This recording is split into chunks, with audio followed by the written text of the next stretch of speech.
할렐루야. 일요주일 예배로 부르신 좋으신 하나님을 찬양합니다. 시간 그 자리에 다 같이 일어나셔서 함께 영과 진리로 예배하며 주님 앞에 나아가겠습니다.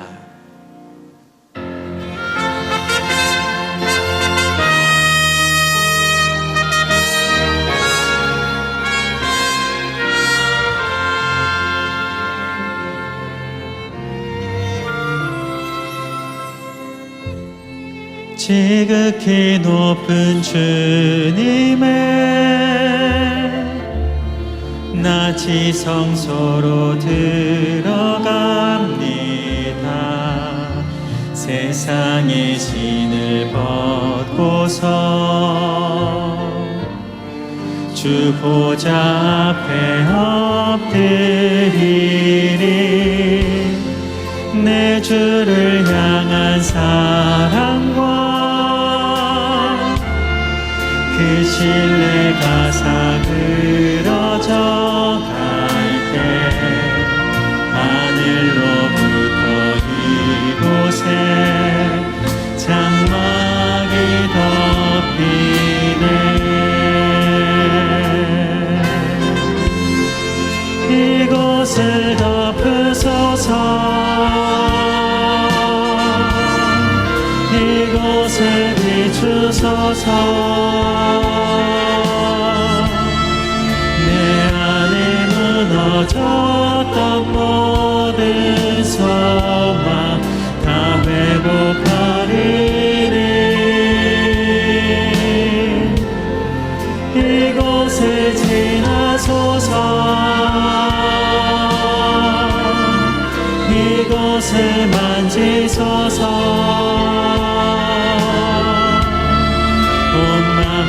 힘을 다해 오직 주만 다 경배합니다.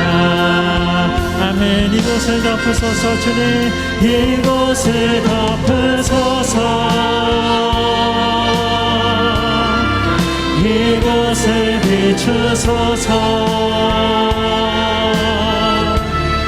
내 안에 무너졌던 모든 소망 다 회복하리니. 이곳을 지나소서. 이곳을 만지소서. 온 마음과 힘을 다해 오직 주만 다 경배합니다. 할렐루야. 그 성소에서 하나님을 찬양하며 그 권능의 궁창에서 그를 찬양할지어다. 그의 능하신 행동을 인하여 찬양하며 그의 지극히 광대하심을 쫓아 찬양할지어다. 호흡이 있는 자마다 여호와를 찬양할지어다. 아멘. 죄와 허물로 얼룩진 죽을 수밖에 없었던 죄인된 삶에 찾아오사 새 생명 허락하여 주시고 부활하시사 한없는 은혜를 허락하신 살아계신 하나님 주님의 이름을 찬양합니다. 이 아침 지극히 광대하신 하나님을 전심으로 찬양하며 주님 앞에 나아가오니 우리 가운데 임재하여 주옵시며 온 마음을 다해 주님께 드리는 경배와 찬양을 주여 받아 주시옵소서. 오직 영과 진리로 주님만 예배하오며 살아계신 예수님 이름으로 감사기도 드립니다. 아멘.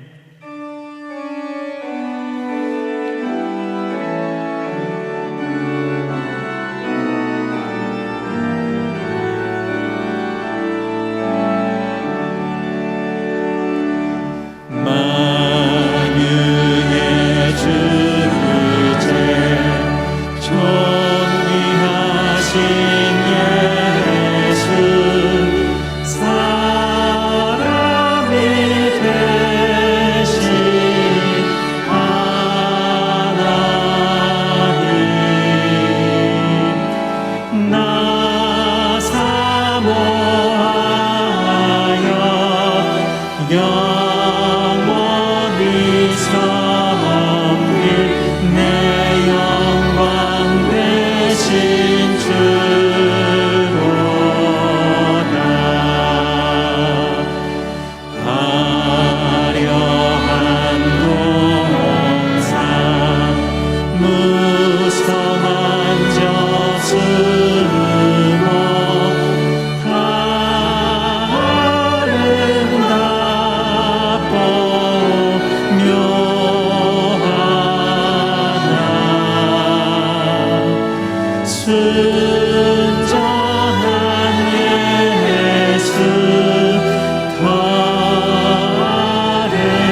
비교할 수 없도다.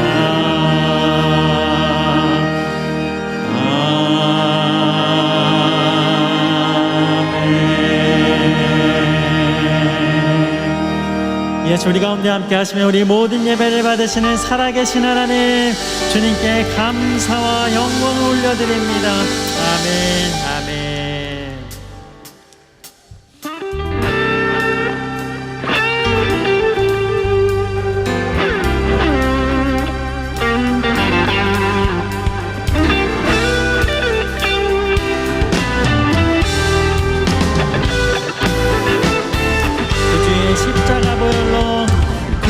주의 십자가 보혈로 죄 씻음 받기를 원하네.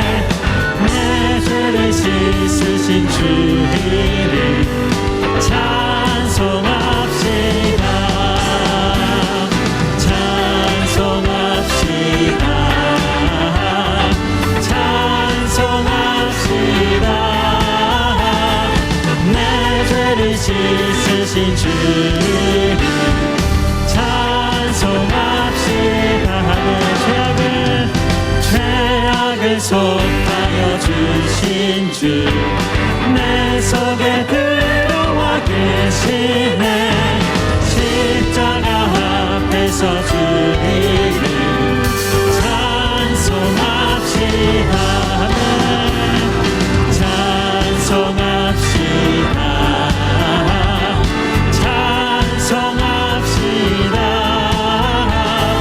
내 죄를 씻으신 주 이름 아멘. 찬송합시다. 찬송합시다. 찬송합시다. 내 죄를 씻으신 주 이름 찬송합시다. 아멘.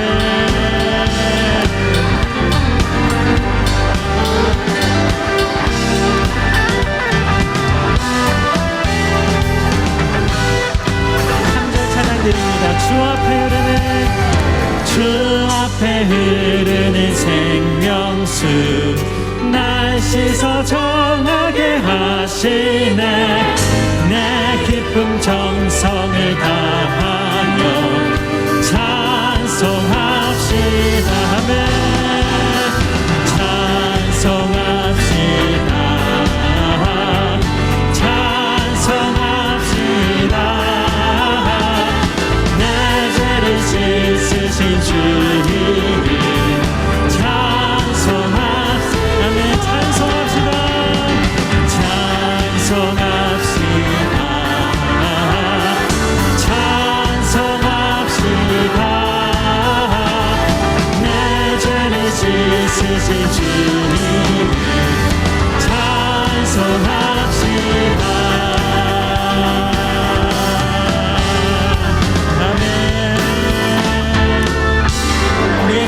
생명이 되시는 살아계신 하나님, 능력의 주님의 이름을 찬양합니다. 경배합니다. 아멘. 아멘. 하나님께서 오늘 우리에게 주시는 말씀은 고린도전서 1장 18절에서 25절까지의 말씀입니다. 본문의 말씀 교독하겠습니다. 십자가의 말씀이 멸망당하는 사람들에게는 어리석은 것이나 구원받는 우리에게는 하나님의 능력입니다. 기록되기를 내가 지혜로운 사람들의 지혜를 멸하고 총명한 사람들의 총명을 패할 것이다 라고 했습니다. 지혜로운 사람이 어디 있습니까? 학자가 어디 있습니까? 이 세대의 변론가가 어디 있습니까? 하나님께서 세상의 지혜를 어리석게 하신 것이 아닙니까? 하나님의 지혜에 있어서는 세상이 자신의 지혜를 통해 하나님을 알 수 없으므로 하나님께서는 어리석게 보이는 말씀 선포를 통해 믿는 사람들을 구원하시기를 기뻐하셨습니다. 유대 사람은 표적을 구하고 그리스 사람은 지혜를 찾지만 우리는 십자가에 못 박힌 그리스도를 전파합니다. 이것이 유대 사람에게는 마음에 걸리는 일이며 이방 사람에게는 어리석은 것이지만 부르심을 받은 사람들에게는 유대 사람이든 그리스 사람이든 그리스도는 하나님의 능력이며 하나님의 지혜입니다. 하나님의 어리석음이 사람의 지혜보다 더 지혜롭고 하나님의 연약함이 사람보다 더 강하기 때문입니다. 아멘. 이 코로나 팬데믹을 통하여 하나님은 인간의 어리석음을 드러내십니다. 인간의 모든 지식과 지혜, 과학, 기술, 문명이 그 작고 작은 바이러스 하나를 이겨내지 못하는 모습, 그것은 하나님께서 이 땅을 향한 경고를 주시는 겁니다. 하나님 없는 세상을 꿈꾸며 인간의 지혜를 자랑하는, 의지하는 그 인간의 교만을 꺾으시는 겁니다. 우리는 이 세상의 지혜를 의지하지 않고 하나님의 지혜를 의지하며 우리는 이 고난을 이겨내며 또 우리의 삶을 살아가야 할 줄로 믿습니다. 이 시대 그리스도인들은 십자가와 매우 친숙해졌습니다. 그래서 십자가를 장식물로도 사용하고 또 예배당마다 걸려있는 교회의 상징으로, 기독교의 심볼로도 사용되고 있습니다. 그런데 십자가와 친숙해지면서 잊어버려 가는 것은 십자가는 본래 친숙하기 어려운, 친숙할 수 없는 매우 꺼림칙한, 끔찍한 도구였다는 것입니다. 십자가는 사형 틀이었습니다. 보통 죄수들에게는 적용하지 않는 아주 흉악한 테러범이라든지 사회가 도저히 용인할 수 없는 그러한 죄인들에게만 국한하여 집행하는 사형틀이었습니다. 그리고 그 사형틀에서 집행된 사형수의 시신은 골짜기에 버려지거나 들짐승의 먹이로 버려지는 사형 방법이었습니다. 당시 사람들은 이 십자가라는 말 자체를 꺼내기를 꺼려할 정도였습니다. 1세기 초대교회 그리스도인들은 그래서 이 십자가를 그들의 신앙의 상징으로, 교회의 심벌로 생각한다는 것은 상상할 수 없었습니다. 그 당시엔 여전히 십자가가 처형으로, 방법으로 집행되고 있었기 때문이죠. 도리어 1세기 그리스도인들의 심벌은 물고기였죠. 그래서 로마의 시대의 지하 무덤에서 그리스도인들이 모였던 장소, 그 카타콤에 가보면 곳곳에 이 물고기 형상들이 그려져 있었습니다. 물고기를 상징하는, 의미하는 단어는 익투스인데 그 익투스의 앞에 이니셜을 풀어보면 예수 그리스도 하나님의 아들 구세주라는 단어를 모은 것이 됩니다. 그래서 오히려 물고기가 그 당시의 신앙인들의 공동체의 상징이었습니다. 2, 3세기를 지나면서 십자가를 이마에 긋는 그러한 습관이 생겨나기 시작하면서 더툴리언이라는 학자에 의하면 누가 결정한 것이 아닌 스며드는 것처럼 이 십자가가 기독교의 상징이 되었습니다. 거기에는 하나님의 섭리가 있었다고 저는 생각합니다. 그것은 그 십자가를 바라보며 십자가에 못 박히신 그리스도, 그분이 어떻게 우리를 구원하셨으며 그 십자가에 못 박힌 그리스도가 어떻게 하나님의 능력이며 하나님의 지혜인지를 우리에게 증거하시기 위해서 십자가를 우리에게 가장 중요한 심벌로 역사적으로 받아들이게 하셨다고 믿습니다. 이 고난의 시대에 우리가 세상의 뉴스에 마음이 무너지고 휩쓸리고 또 절망하며 안타까워하며 살아가기보다는 십자가를 바라보며 십자가에 못 박힌 그리스도, 그분을 통하여 하나님께서 세상을 어떻게 다루셨는지를 우리가 깊이 묵상할 때 우리는 이 재난을 넘어서 하나님의 역사를 바라보며 다시 한번 이 세상 속에 소망의 복음을 붙잡을 수 있다고 믿습니다. 따라서 십자가에 못 박힌 그리스도, 그분을 바라보며 그분을 통해 우리에게 주신 이 복음의 진리를 깨닫기 위해서는 이 십자가가 얼마나 충격적인 도구였는가, 얼마나 거리끼는 도구였는가, 사람들이 받아들이기에 힘겨운 것이었는가를 우리는 먼저 생각해야 합니다. 이 십자가는 역설을 만들어내었습니다. 오늘 본문에는 두 가지 역설이 나타나고 있습니다. 첫 번째, 이 십자가에 나타난 역설은 그 십자가에 못 박힌 그리스도께서 그토록 연약한 모습으로 못 박혀 죽으셨는데 그것이 곧 하나님의 능력이라는 것입니다. 오늘 본문 1장 18절의 말씀을 보십시오. 십자가의 말씀이 멸망당하는 사람들에게는 어리석은 것이나 구원받는 우리에게는 하나님의 능력입니다. 십자가에 못 박힌 예수님은 예수님의 전 생애에서 가장 연약한 모습이었습니다. 그런데 그것이 하나님의 능력이라는 것입니다. 그 십자가에 못 박힌 예수님의 그 연약함 속에 하나님의 능력이 나타난다는 역설입니다. 유대인들이 기대했던 메시아는 기적을 일으키는 능력의 메시아였습니다. 모세처럼 많은 기적을 통해, 표적을 통해 살아계신 하나님의 능력을 나타내 보임으로 로마로부터 구원하고 그리고 그들이 꿈꾸는 행복한 나라를 만들어 주기를 바랬던 것입니다. 예수님께서 사역의 초기에 병든 자들을 고치시고 그리고 배고픈 자들을 먹이시는 기적을 보이셨을 때 그들은 환호했습니다. 능력이 나타났기 때문입니다. 그런데 예수님께서 고난받으시고 무기력하고 그처럼 연약한 모습으로 십자가에 못 박히시는 모습을 보고 유대인들은 실망했고 절망했고 예수님을 떠났던 것입니다. 그렇게 십자가에 못 박힌 연약한 모습은 메시아의 모습과는 어울리지 않는다는 생각이었습니다. 메시아는 능력이 있어야 한다고 생각했기 때문입니다. 그들이 이해할 수 없었던 것은 그 십자가의 연약한 모습으로 죽으신 것이 하나님의 능력이라는 것을 이해할 수 없었던 것입니다. 이 세상의 지혜에 물들어 있었기 때문입니다.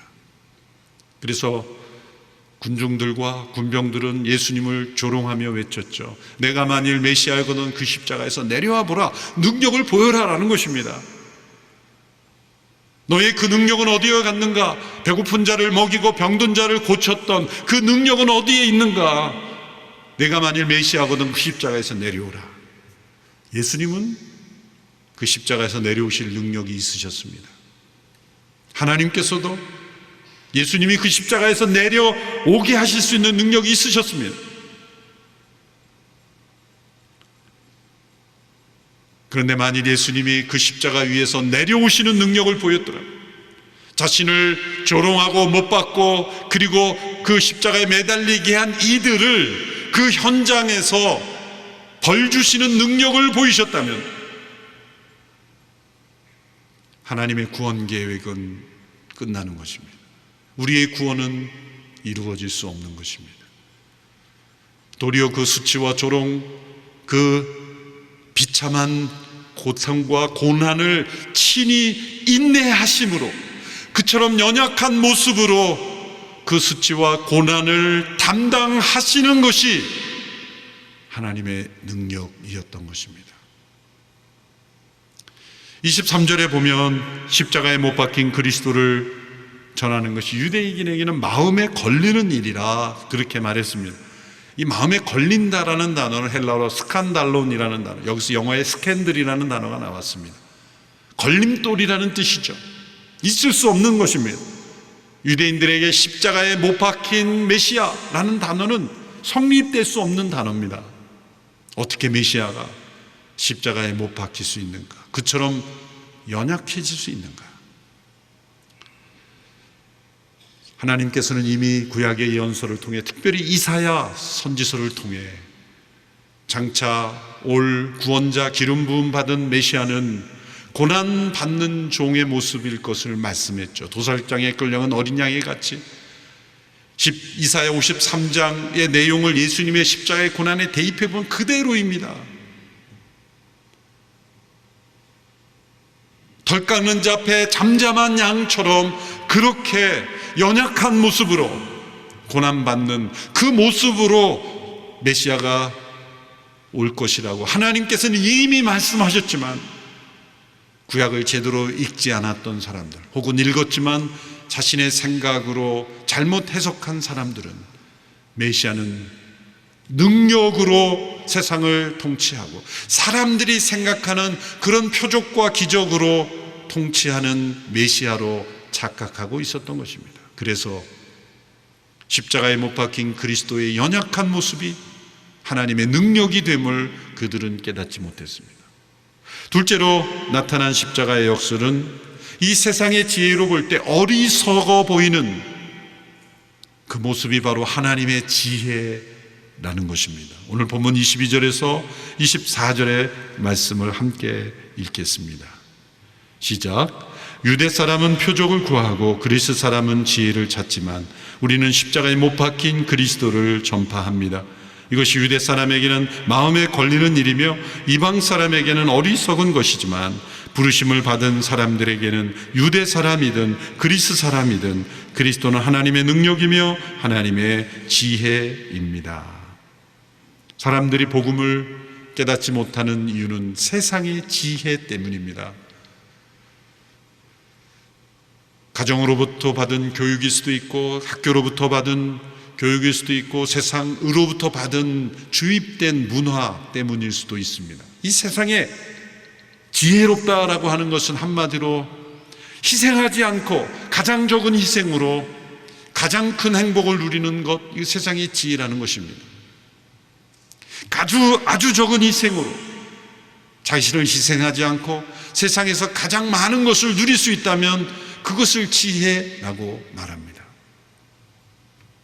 또한 이 세상의 지혜는 인간 안에 있는 이 무서운 죄의 실체를 잘 인정하지 않습니다.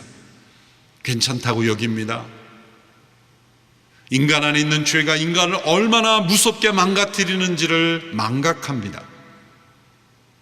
도리어 그것은 묻어두고 인간 안에 무한한 가능성만을, 잠재력만을 발굴해내고 그것을 개발하는 것을 지혜라고 말합니다. 그래서 많은 법들이 생겨나죠. 그런데 법전이 많아지는 것이 좋은 세상이 오는 것일까요? 최근 우리나라의 여러 법들을 과도한 입법을 함으로 도덕과 윤리가 해결해야 될 문제를 법으로 다 해결할 수 있다는 착각에 빠져 있는 것입니다. 법은 도덕과 윤리의 모든 것을 담을 수도 없고 담아서도 안 됩니다. 법은 도덕에 최소화해야 합니다. 모든 사회의 영역이 자율적으로 움직여지도록 도덕적인 능력을 개발해 주는 것이 국가의 책임이죠. 법을 강하게 만들면 사람들은 그 법을 잘 지킬까요? 사람 안에 있는 이 죄성은 어떻게 하든 그 법을 무력화시키고 어떻게 하든 그 법을 피해 나가고 어떻게 하면 편법을 만드는데 능숙한 죄성을 가지고 있어요. 법을 강하게 규제를 많이 만들면 사회는 그대로 움직여질까요? 오히려 역작용이 일어나는 것이죠. 세상의 지혜로는 인간 안에 있는 이 죄성을 다룰 수 없는 것입니다. 법과 문화, 교육, 제도로 근본적인 인간의 이 죄성을 다룰 수가 없는 거예요. 그래서 이 현대 소위 포스트 모던 시대에 이르러서 나온 잘못된 지혜는 인간의 죄성을 포장해 주는 겁니다. 인간의 죄를 죄라는 단어 자체를 없애는 겁니다. 그래서 사람 안에 있는 자신이 느끼는 것, 자신의 생각, 의견을 절대화시켜 주는 거예요. 세상에 절대 진리는 없다. 당신이 받아들여야 될, 당신을 강요하는 법은 없는 것이다. 당신 스스로 느끼는 대로, 당신 스스로 하고 싶은 대로 그것이 진리요, 그것이 법이다. 영적 사사시대를 만들어주는 거예요. 그리고 관용이라는 이름, 포용이라는 이름, 환대라는 이름을 사용합니다. 톨레랑스, 그것이 이 시대의 가장 큰 진리가 되는 거예요. 모든 사람이 태어나면서부터 받아들여야 될 순복해야 될 권위 있는 지식은 존재하지 않는다는 거죠. 각자가 진리라고 여기는 바만 진리라는 거예요. 그런데 여기에 함정이 있죠. 제가 누차 말씀드리죠. 이러한 사상의 흐름의 맹점을 볼 수 있어야 돼요. 모든 사람들이 받아야 될 절대 진리는 없다고 내놓고 요 문장은 절대적이라는 거예요. 거짓말이죠. 이 세상의 지혜는 인간의 죄성을 해결할 수 없을 뿐만 아니라 해결할 수 없으니까 이제는 포장하고 죄인이 아닌 것처럼 만들어 버리는 거예요. 인간의 죄로부터 나오는 수많은 잘못된 왜곡된 상태를 포장하고 그것을 인권과 자유의 이름으로 보장하려는 사회를 만드는 것입니다. 그러므로 이 세상의 지혜로 볼 때는 자신을 희생하고 그 하늘의 영광을 버리고 인간의 몸이 되시고 죽기까지 낮아지셔서 자신을 희생하신 그 십자가는 어리석은 것입니다. 그 낮아짐과 그 겸손과 그 희생과 그 헌신은 어리석은 것입니다. 세상의 지혜는 어떻게 하면 내가 희생하지 않고 내가 세상에서 잘 살 수 있던가를 생각하게 해주는 것인데, 십자가에 못 박힌 그리스도는 자신을 부인하고 자기를 희생하고 자기를 내려놓고 자기를 대속제물로 내어줌으로 모든 사람들을 구원하는 하나님의 방법이기에 어리석어 보이는 것이라 말하고 있습니다. 그러나 이것이 하나님의 지혜입니다. 하나님의 지혜는 때로 세상이 바라볼 때는 어리석어 보입니다. 십자가는 세상의 시각으로 볼 때는 어리석어 보입니다. 왜 십자가가 필요한가? 왜 저런 죽음을 죽어야 하는가? 왜 끔찍한 저 십자가의 죽음이 꼭 필요한가?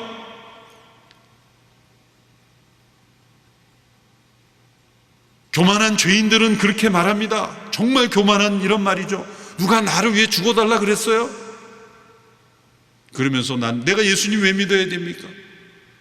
예수님이 나를 위해 죽으셨다는데 내가 언제 죽어달라 그랬습니까? 그런 교만한 말을 내뱉으며 하나님께 대항하는 시대입니다. 하나님은 왜 십자가를 사용하시지 않고 그냥 세상을 용서하면 되지? 왜 십자가에 못 박힌 그리스도를 믿어야 한다고 말합니까? 하나님은 아무것도 없는 상태, 무의 상태에서 모든 것을 창조하신 분이라면 아무것도 없이도 그냥 우리를 용서하시면 되지, 왜 그 아들을 십자가에 못 박았다고 말하면서 우리를 피곤하게 합니까? 그렇게 대드는 겁니다. 왜 그랬을까요? 왜 십자가에 못 박히셔야만 했을까요? 첫째로 그것은 이 세상의 이해로는 이해할 수 없는 하나님의 성품 때문입니다. 우리를 창조하신 그 하나님은 완전하신 하나님이시며 거룩하신 하나님이시며 불의가 조금도 없으신 의로우신 하나님이십니다.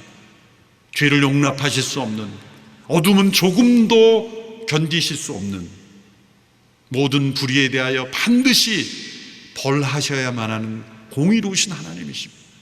그러나 동시에 그분은 사랑이 무한하신 분입니다.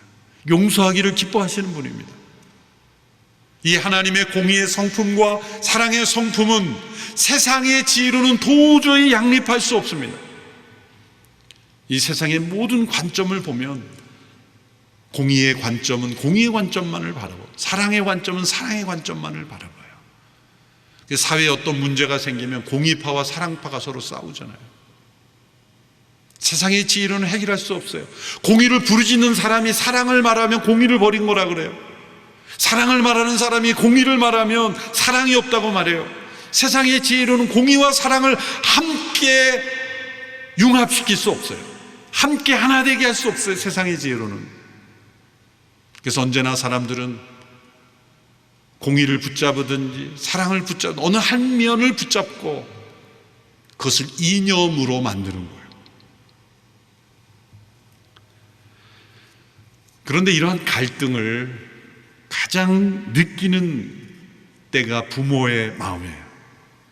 부모의 마음에 일어나는 갈등을 보십시오. 자녀가 어떤 잘못을 했으면 자녀를 징계하고 잘못을 지적하고 고쳐야 돼요. 그래서 징계해야 돼요. 야단쳐야 돼요. 그런데 한편으로는 무한한 용서가 일어나요. 마음 한편으로는 진노, 마음 한편으로는 사랑, 긍휼히 여기며 용서하면서 또 한편으로는 그 잘못을 용납할 수 없는 그러한 분노. 부모 안에 일어나는 이 사랑과 공의의 갈등 딜레마를 세상의 지혜로는 해결할 수 없어요. 많은 교육학자들이나 상담 심리학자들이 이런 경우는 이렇게 하세요, 저런 경우는 저렇게 하세요 라고 조언하고 상담하지만 그 가정에 가보면 똑같아요. 많은 사람을 조언하고 해결해 주는 그런 상담 심리학자 보면 그 자녀에게 한번 인터뷰해 보세요. 부모 어떠니? 그러면 똑같아요. 그럴 거예요. 제가 왜 확신하면 목회자들이 그렇거든요. 어느 집사님이 와서 우리 아들이 이런 문제 때문에 그렇습니다 하고 하는데 딱 저희 아들이더라고요. 그런데 그 부모에게는 제가 다 그럴 때입니다. 절대 화내지 마십시오. 분노하지 마십시오. 하나님의 자녀로 대하십시오. 자, 권면하고 은혜 받고 갔는데 전 집에 가서는 이게 그러고 제가 화가 나는 거예요. 저의 모습이에요. 이 공의와 사랑의 갈등이 인간의 지혜로는 해결되지 않습니다. 그런데 예수님이 이 땅에 오셨을 때 예수님 뭐라고 말씀하셨습니까? 은혜와 진리가 충만하더라. 은혜와 진리가 어떻게 하나 될 수 있습니까? 인간의 지혜로는 있을 수 없어요. 교회 안에도 다툼이 일어나면 딱 두 파로 나눠져요. 은혜파와 진리파. 은혜파는 그냥 넘어가자는 거, 진리파는 짚고 넘어가자는 거죠. 세상의 지혜로는 이 두 가지 해결되잖아요. 근데 예수님의 십자가에 못 박힌 그리스도, 그분은 은혜와 진리가 충만하였다는 거예요. 사람들은 세상의 지혜로는 은혜란 진리를 포기하거나 진리의 기준을 낮추거나 또한 진리와 상관없는 것이라고 말해요. 그건 은혜가 아닙니다. 은혜는 결코 진리를 왜곡하거나 무시하거나 진리의 기준을 낮추지 않습니다. 도리어 진리의 요구를 맞춰주는 거예요. 예수님께서 왜 은혜와 진리가 충만하셨습니까? 십자가에 못 박힌 그리스도는 죄에 대한 엄중한 하나님의 징벌이라는 하나님의 진리, 죄의 싹슨 사망이라는 하나님의 진리를 포기하지 아니하시고 그 진리를 충족시킴으로 하나님의 은혜를 우리에게 주셨기 때문에 예수님이 십자가에 못 박히심으로 하나님의 진리를 충족시키셨습니다. 하나님의 진리를 이루셨습니다. 그러므로 우리에게 한없는 용서를, 은혜를 베풀 수 있게 된 겁니다. 만일 진리를 부정하면 하나님의 은혜는 은혜되지 못하는 거예요. 또한 하나님의 은혜가 없다면 진리는 진리되지 못하는 겁니다. 이 은혜와 진리가 충만한 모습이 바로 십자가에 못 박힌 그리스도이십니다. 이것이 하나님의 지혜입니다. 여러분, 우리의 삶 속에, 우리의 가정에서, 일터 속에, 우리의 인간관계 속에 또 어떤 문제이든지 세상의 지혜로 풀 수 없는 딜레마, 십자가에 못 박힌 그리스도를 바라보십시오. 하나님의 지혜를 구하십시오. 은혜와 진리가 충만한 예수 그리스도의 영을 초청하십시오. 놀랍게도 세상의 지혜로는 풀릴 수 없는 하나님의 지혜가 여러분의 삶에 임하는 것을 경험하게 될 것입니다. 둘째로, 십자가에 못 박힌 그리스도가 세상의 지혜로는 도저히 이해할 수 없는 역설인 것은 바로 하나님의 창조 계획이 온전히 이루어지는 사건이었기 때문이죠.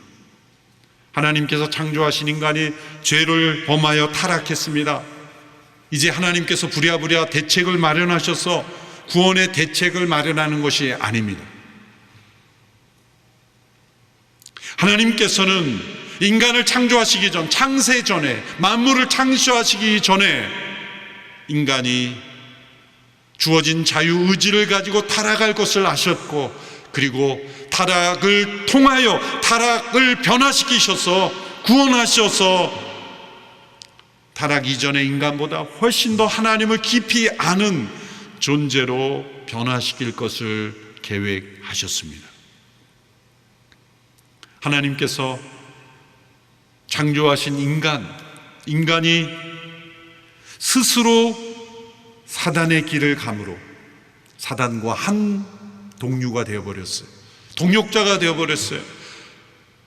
어떤 사람들은 그렇게 말하죠. 하나님이 전능하신데 이 세상의 이 엄청난 전 세계를 괴롭히는 악의 세력들, 우리를 무너뜨리는 이 사단들을 단숨에 제거해 버리시면 되지 않겠습니까? 왜 하나님은 이 세상에 이 악과 사단을 내버려 두시면서 우리에게 자꾸 야단치십니까? 그런 질문을 던지죠. 하나님은 이 모든 사단과 악의 세력을 단숨에 제거하실 능력이 있으십니다. 그런데 만일 그렇게 하신다면 어떻게 됩니까? 그 사단과 동류가 된 인간들, 그 사단과 여전히 교류하고 있는 인간들, 사단과 한패가 되어 있는 모든 인간들은 함께 사단과 함께 영원한 무저갱으로 던져지는 거예요. 하나님께서 창조하신 인간들이 사단과 한 무리가 되어 멸망당하는 것을 하나님은 원치 않으셨습니다. 그래서 하나님은 구원의 역사를 행하시는 겁니다. 어떻게 이 사단과 한 동류가 되는 것을 끊을 수 있을까요? 인간의 어떤 지식, 경험, 노력으로 사단과 동류가 되어 있는 걸 끊을 수 있을까요? 높은 담을 싼 수도원에 들어가서 고행을 하면 끊을 수 있을까요? 중세교의 수많은 엄청난 비리들이 높은 담에 가리워진 수도원에서 이루어진 것 아십니까? 세상의 모든 것을 끊고 홀로 산속에 들어가면 자신 안에 있는 이 사단의 속삭임을, 사단의 어떤 활동을 제어할 수 있을까요? 불가능합니다. 그것은 오직 십자가에 못 박힌 그리스도를 믿을 때 우리에게 일어나는 일로서만 벗어날 수 있습니다. 그것이 무엇입니까? 그것은 십자가에 못 박힌 그리스도는 그리스도만 죽으시고 부활하신 것이 아니에요. 그분을 바라보고 믿을 때 우리의 옛사람, 사단에게 넘어가고 사단과 동류가 되고 사단과 동역하고 있는, 사단의 영향을 끊임없이 받고 있는 옛사람을 십자가에 함께 못 박으신 겁니다. 하나님이 그렇게 하신 겁니다. 우리가 할 수 있는 건 믿음으로 받아들이는 거예요. 로마서 6장의 전체가 바로 그 메시지입니다. 로마서 6장 6절, 8절, 9절만 함께 읽어보겠습니다. 시작. 우리의 옛사람이 십자가에 못 박힌 것은 죄의 몸이 멸해져 우리가 더 이상 죄의 종이 되지 않게 하려는 것임을 압니다. 이는 죽은 사람은 이미 죄에서 벗어났기 때문입니다. 우리가 그리스도와 함께 죽었다면 또한 그분과 함께 살 것을 믿습니다. 여기에 하나님의 지혜가 담겨 있는 것입니다.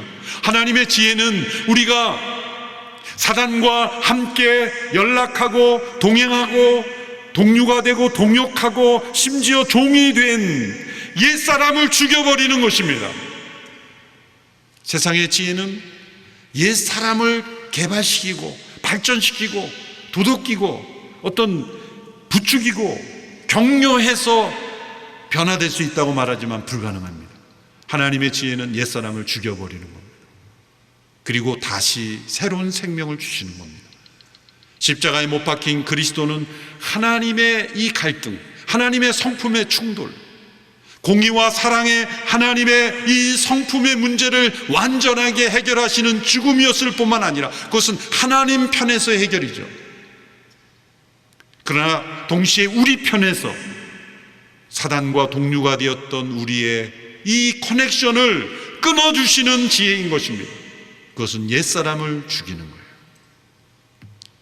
십자가에 못 박힌 그리스도를 믿는 이들은 우리의 옛사람이 십자가에서 함께 못 박혀 죽었음을 믿어야 합니다. 그렇게 놀랍게도 우리 안에 예수님이 부활하신 생명이 우리 안에 임하고 성령님께서 그 새 생명 가운데 임하셔서 우리는 사단을 이기는 승리자의 삶을 살 수 있게 되는 거예요. 이것을 어떻게 세상의 지혜가 줄 수 있습니까? 이것은 십자가에 못 박힌 그리스도께서만이 주시는 하나님의 지혜와 능력인 것입니다. 우리의 삶에 많은 문제가 있고 갈등이 있고 또 나라의 문제도 마찬가지고 온 인류의 문제가 마찬가지예요. 그 문제의 근본을 따져 들어가면 죄 아닙니까? 서로 불신하는 문제 아닙니까? 서로 미워하는 문제 아닙니까?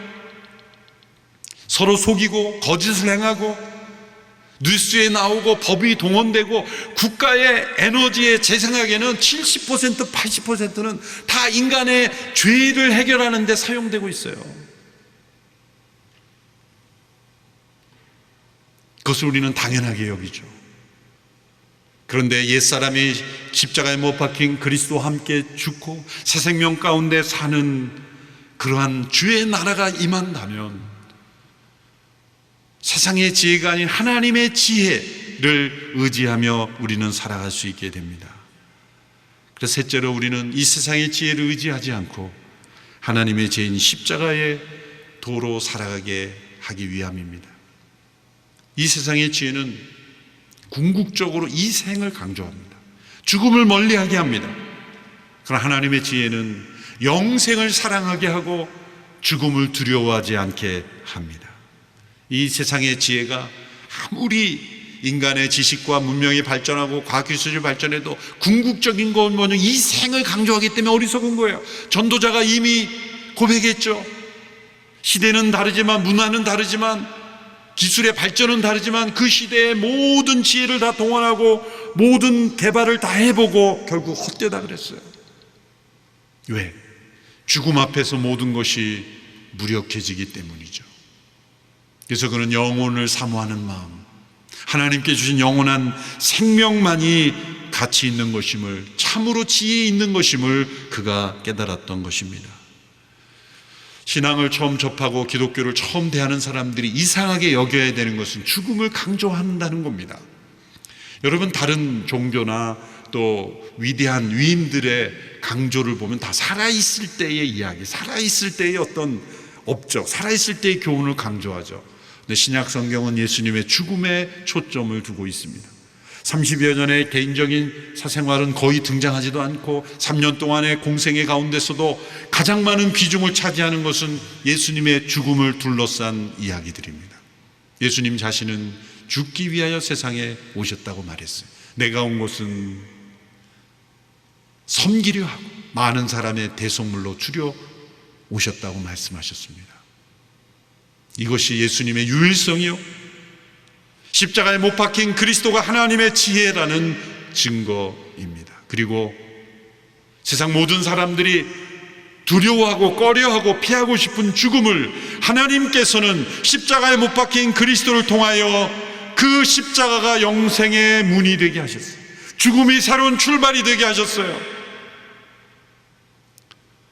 제가 몇 차례 말했지만 이 세상 사람들 가운데 가장 무서운 사람들이 어떤 사람이에요?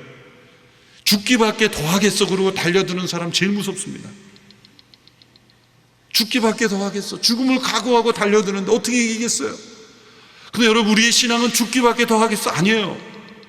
우리의 신앙은 죽음을 각오하는 게 아니에요. 죽음을 뛰어넘는 겁니다. 그러면 우리가 결심할 때는 죽기밖에 더, 그러면 안 돼요. 따라해 보세요. 살기밖에 더 하겠어? 우리는 영원히 사는 거예요. 죽어도 사는데, 우리는 죽어도 삽니다. 우리는 영원히 살기 때문에 죽음을 두려워하지 않는 거예요.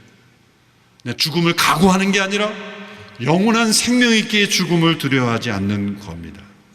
그래서 우리는 이 세상의 지혜를 의지하지 아니하고 십자가에 못 박힌 그리스도, 그분이 우리 하나님의 지혜요 하나님의 능력임을 깨닫는 거예요. 이것을 우리의 삶에 적용할 수 있어야 돼요.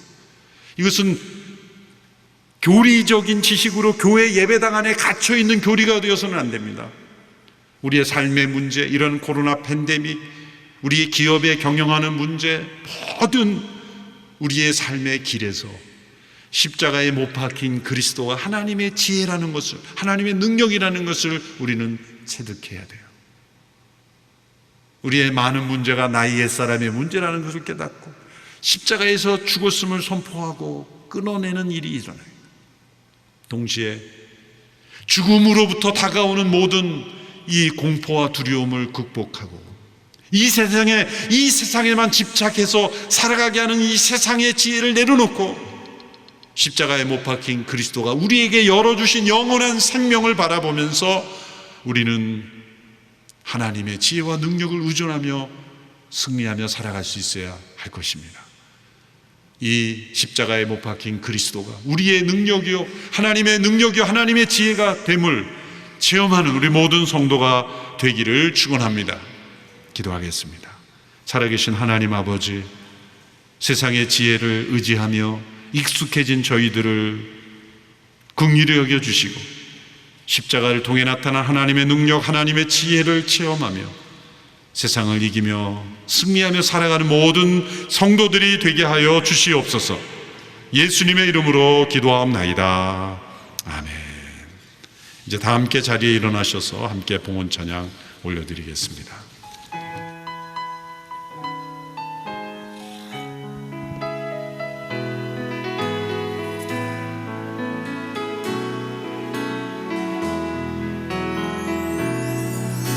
주 선한 능력으로 안으시네 그 크신 팔로 날 붙드시네 절망 속에도 흔들리지 않고 사랑하는 주 얼굴 구하리 이전의 괴로움 나를 와사고 또 다른 길을 걷는다 해도 주님께 모두 맡기느리오고 끝내 승리의 날을 맞으리 선한 능력으로 일어서리 주만을 제하리 믿음으로 우리 고대 안에 주 오시느라 영광의 새날을 맞이하리 주님이 마신 고난의 승자는 우리도 감사하며 받으리 주님의 남은 고난 채워가며 예수와 복음 위에 살리라 선한 능력으로 일어서리 주만을 제하리 믿음으로 우리 고대 안에 주 오시구나 영광의 새날을 맞이하리 영광의 새날을 맞이하리 영광의 새날을 맞이하리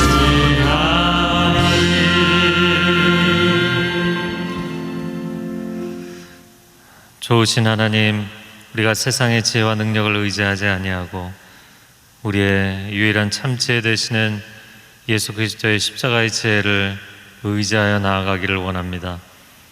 하나님을 의지하며 십자가를 자랑하며 나아가는 하나님의 백성들에게 세상의 모든 장벽과 절망을 뛰어넘을 수 있는 능력을 허락하여 주시옵소서. 주님, 우리에게 허락하신 귀한 소유와 물질, 재능, 시간을 주님 앞에 구별하여 올려드립니다. 주님 기쁘게 흠양하여 주시고 이 시대에 하나님을 알지 못하는 자들, 세상의 지혜에 빠져있는 자들에게 참된 십자가의 복음을 증거하는 귀한 도구로 쓰임받게 하여 주시옵소서.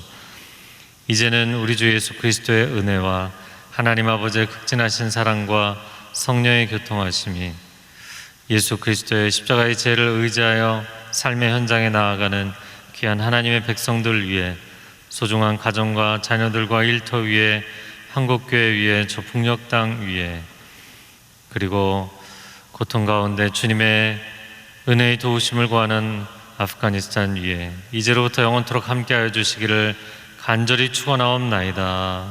아멘.